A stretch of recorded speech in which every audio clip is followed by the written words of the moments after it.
Bismillahirrahmanirrahim. Assalamualaikum warahmatullahi wabarakatuh. Alhamdulillah wa syukurillah wa ni'matillah wa la hawla wa la quwwata illa billahil aliyyil azim. Ashhadu an la ilaha illallah wa ashhadu anna Muhammadar Rasulullah. Allahumma salli ala sayyidina Muhammad wa ala ali sayyidina Muhammad.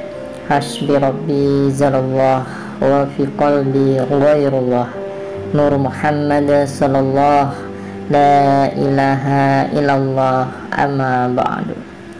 Saudara-saudariku yang dirahmati Allah subhanahu wa ta'ala, semoga kalian semua selalu dalam lindungan Allah, dijauhkan dari segala bala bencana dan musibah, diberikan rezeki yang berkah, barokah dan berlimpah, bisa pergi berhaji ke Mekah dan Madinah, sisanya buat beli sawah dan rumah, dan menjadi keluarga yang sakinah, mawaddah warahmah. Amin amin ya rabbal alamin. Saudaraku, manusia tidak dapat mencapai hakikat selama sifat-sifat keduniawian masih membekas di dalam batinnya.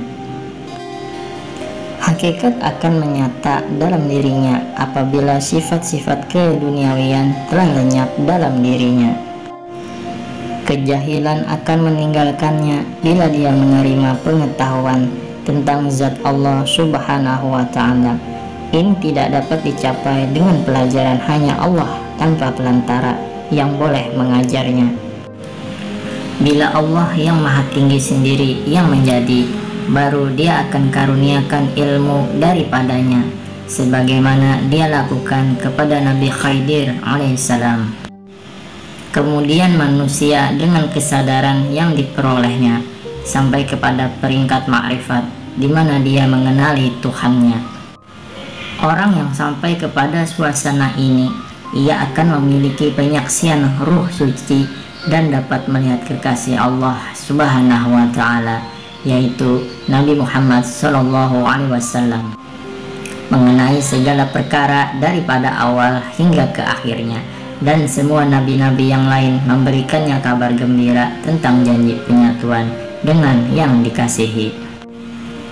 Di dalam surat An-Nisa ayat 69, Allah subhanahu wa ta'ala berfirman, yang artinya, karena barang siapa saat kepada Allah dan Rasulnya, maka mereka beserta orang-orang yang diberi rahmat daripada nabi-nabi, siddiqin, syuhada dan sholihin, dan alangkah baiknya mereka ini sebagai sahabat dekat.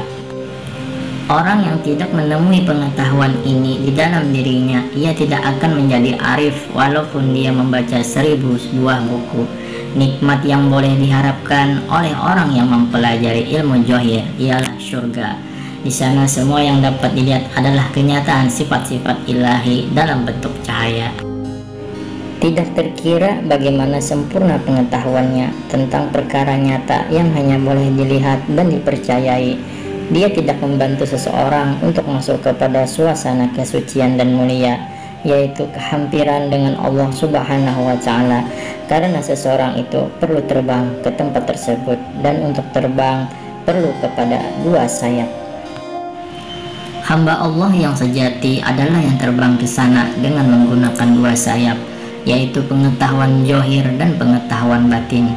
Tidak pernah berhenti di tengah jalan, tidak akan tertarik dengan apa saja yang ditemui dalam perjalanannya. Allah subhanahu wa ta'ala berfirman melalui Rasulnya, hambaku, jika kamu ingin masuk kepada kesucian, berhampiran denganku, jangan pedulikan dunia ini ataupun alam tinggi para malaikat, tidak juga yang lebih tinggi di mana kamu boleh menerima sifat-sifatku yang suci. Dunia kebendaan ini menjadi godaan dan tipu daya syaitan kepada orang-orang yang berilmu. Saudara-saudariku yang dirahmati Allah subhanahu wa ta'ala, alam malaikat menjadi rangsangan kepada orang yang bermakrifat, dan suasana sifat-sifat ilahi menjadi godaan kepada orang yang memiliki kesadaran terhadap hakikat. Barang siapa yang berpuas hati dengan salah satu daripada yang demikian, maka akan terhalang daripada karunia Allah subhanahu wa ta'ala yang membawanya hampir dengan zatnya. Jika mereka tertarik dengan godaan dan rangsangan tersebut, mereka akan berhenti. Mereka tidak boleh maju ke depan, mereka tidak boleh lagi terbang lebih tinggi. Walaupun matlamat mereka adalah kehampiran dengan pencipta mereka, tidak lagi boleh sampai ke sana. Mereka telah terpedaya, mereka hanya memiliki satu sayap. Orang yang mencapai kesadaran tentang hakikat yang sebenarnya, mereka menerima rahmat dan karunia dari Allah Subhanahu wa Ta'ala yang tidak pernah mata melihatnya, dan tidak pernah telinga mendengarnya, dan tidak pernah pula hati mengetahui namanya.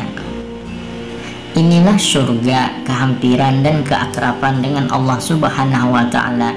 Di sana tidak ada mahligai permata, juga tidak ada bidadari yang cantik sebagai pasangan. Saudara-saudariku yang dirahmati Allah Subhanahu wa Ta'ala, semoga manusia mengetahui nilai dirinya dan tidak berkehendak, tidak menuntut apa yang tidak layak baginya. Sayyidina Ali radhiyallahu anhu berkata, semoga Allah merahmati orang yang mengetahui harga dirinya, yang tahu menjaga diri agar berada di dalam keadaannya, yang memelihara lidahnya, yang tidak menghabiskan waktu dan umurnya di dalam kesia-siaan. Orang yang berilmu mestilah menyadari bahwa rasa yang lahir di dalam hatinya adalah pengenalan mengenai kemanusiaan yang sebenarnya, yaitu insan yang sejati. Dia harus mendidik hati, menyadari tentang keesaan, tinggalkan keduniaan, kebendaan ini. Cari alam kerohanian, alam rahasia di mana tiada yang lain kecuali zat Allah Subhanahu wa Ta'ala. Dalam kenyataannya, di sana bukan tempat, dia tidak ada permulaannya dan tidak ada ujungnya. Hati yang terbang melepasi padang yang tiada berkesudahan itu, menyaksikan perkara-perkara yang tidak pernah dilihat mata sebelumnya. Tiada siapapun bercerita tentangnya, dan tiada siapapun yang boleh menggambarkannya. Tempat yang menjadi rumah kediaman bagi mereka yang meninggalkan diri mereka dan menemui keesaan dengan Tuhannya.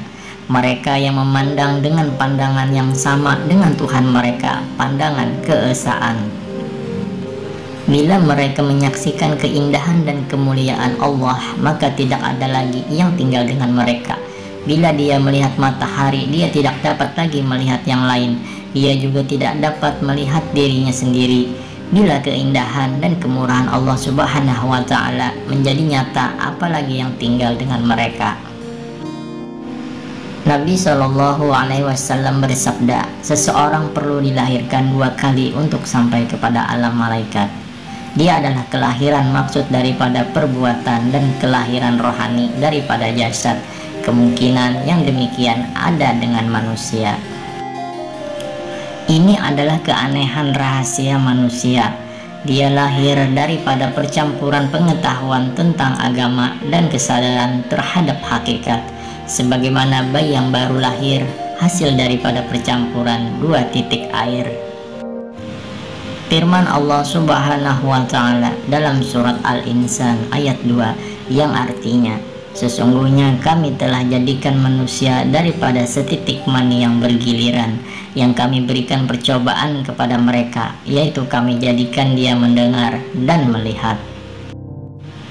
Bila maksud menjadi nyata dalam kewujudan, dia menjadi mudah untuk melepasi bagian yang cetek dan masuk ke dalam laut penciptaan dan membenamkan dirinya ke dasar hukum dan peraturan Allah Subhanahu wa Ta'ala.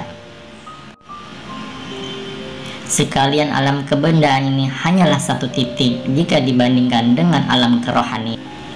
Hanya bila semua ini ditanamkan, maka kuasa kerohanian dan cahaya keajaiban yang bersifat ketuhanan, hakikat yang sebenar-benarnya akan memancar ke dalam dunia tanpa perkataan, tanpa suara. Wallahu a'lam bishawab. Demikianlah, semoga bermanfaat. Wassalamualaikum warahmatullahi wabarakatuh.